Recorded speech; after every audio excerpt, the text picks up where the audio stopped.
Assalamualaikum warahmatullahi wabarakatuh. Salam sejahtera bagi kita semua. Om Swastiastu, Namo Buddhaya, salam kebajikan, salam Pancasila. Merdeka, merdeka, merdeka. Yang saya hormati para dewan juri, para senior panitia, sahabat-sahabati yang saya banggakan. Hadirin yang berbahagia, perkenalkan saya Ibrahim Patipi, perwakilan dari organisasi PMII, Pergerakan Mahasiswa Islam Indonesia. Saya termasuk pengurus komisariat YN Fatahul Muluk Papua, yang akan membawakan pidato yang berjudul Papua dalam Nafas Mekanisme Bung Karno.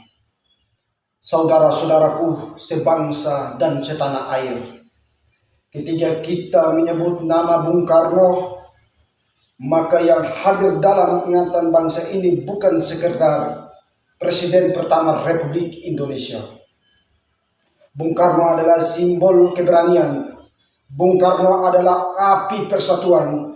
Bung Karno adalah pemimpin yang besar, mampu menyatukan ribuan pulau, ratusan suku, dan jutaan manusia dalam satu nama besar Indonesia.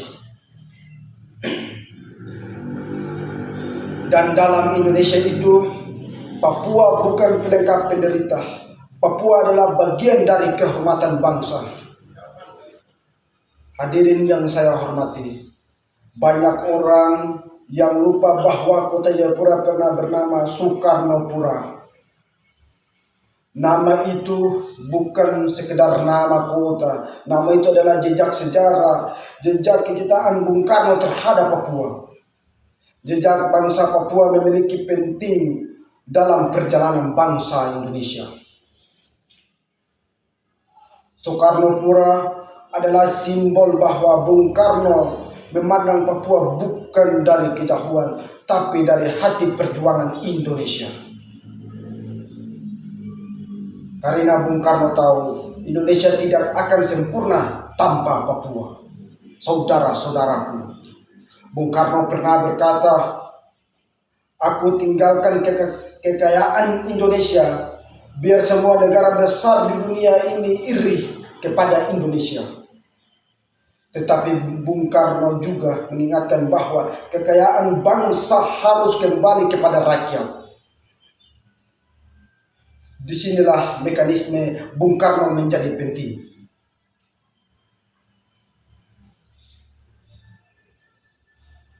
Mekanisme bukan sekedar teori politik.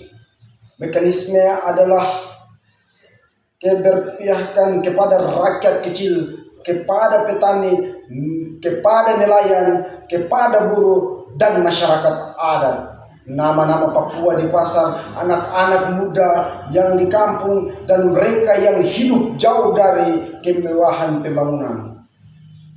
Mekanisme mengajarkan bahwa negara harus hadir membela rakyat kecil, bukan hanya melayani kekuatan modal. Hadirin yang saya banggakan, Papua hari ini kaya akan sumber daya alam. Gunungnya kaya akan emas, lautnya kaya akan ikan, hutannya kaya akan kehidupan. Tetapi pertanyaan besarnya adalah, apa rakyat Papua sudah benar-benar menikmati kekayaan itu? Apakah anak Papua sudah mendapat pendidikan terbaik? Apakah masyarakat adat sudah memperoleh keadilan? Apakah pembangunan sudah menghadirkan kesejahteraan yang merata? Inilah pertanyaan yang harus dijawab oleh generasi penerus bangsa. Karena Bung Karno mengajarkan tentang berdiri di atas kaki sendiri. Saudara-saudara, hari ini bentuk penjajahan tidak selalu datang dengan senjata. Penjajahan modern bisa hadir dalam bentuk ketimpangan ekonomi, penguasaan sumber daya oleh segilir pihak, hilangnya tanah air adat, dan terpinggirnya rakyat kecil. Karena itu semangat Bung Karno tidak boleh hanya menjadi penjagaan di dinding.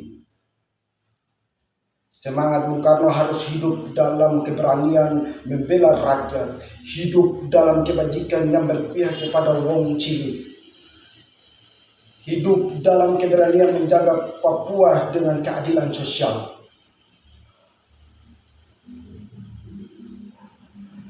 Papua membutuhkan pembangunan, tetapi juga membutuhkan penghormatan terhadap manusia Papua. Papua membutuhkan investasi, tetapi juga membutuhkan keadilan. Dan saya percaya, selama semangat gotong royong masih hidup, selama Pancasila menjadi dasar perjuangan, selama kepemilikan kepada rakyat kecil masih dijaga, maka Papua akan tetap menjadi cahaya timur. Dari tanah Soekarnopuro yang kini bernama Jayapura, kita kirim pesan kepada Indonesia bahwa Papua tidak pernah jauh dari semangat Bung Karno, bahwa Papua tetap berdiri dalam merah putih, dan bahwa api perjuangan Bung Karno akan terus menyala di tanah Papua. Merdeka, merdeka, merdeka.